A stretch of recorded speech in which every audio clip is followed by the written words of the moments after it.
cette belle histoire.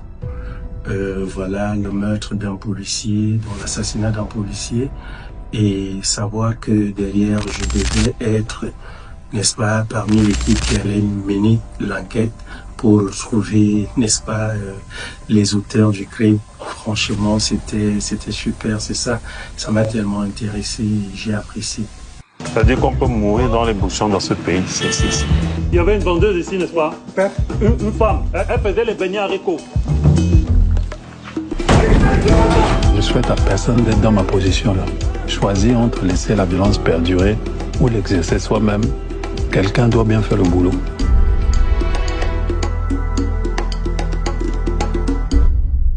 Le personnage, sans doute, mon personnage Patou, il m'a beaucoup intéressé. Ce policier-là, parce qu'à la base, Patou est le collègue, donc le promotionnaire de son actuel boss, qui est le commissaire Bilan, incarné par Thomas Njijol.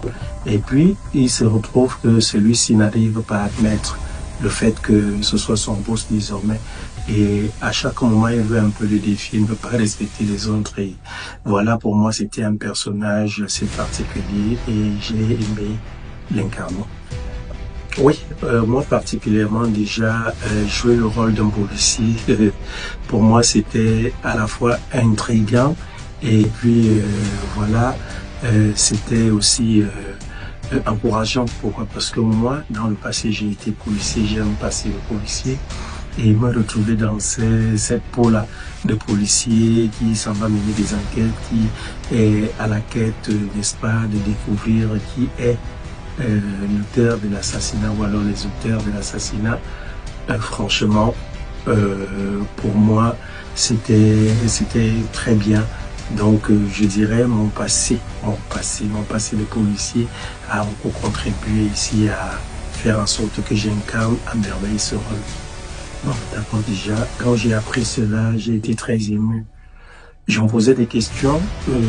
Est-ce un leurre? Ou alors tout simplement, est-ce que c'est un poisson de vrai?